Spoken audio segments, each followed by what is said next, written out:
Estamos na azucreira do Concello de Portas, onde este xoves se escoitou moito aquelo de que o importante non é ganar, Participar.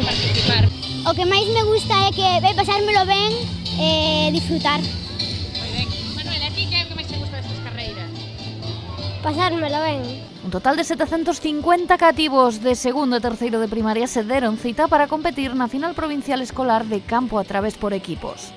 Que quixemos romper un pouco o tema de que si federado ou non federado, entonces todo escolar, e por primeira vez faise para nenos e nenas de terceiro e de segundo de primaria. Nesta final estiveron presentes todos aqueles rapaces que conseguiron clasificarse nos seus respectivos campeonatos zonais da provincia, organizados por 12 agrupaciones deportivas escolares que coorganizan xunto co Servizo Provincial de Deportes o programa Xogade do Deporte Escolar.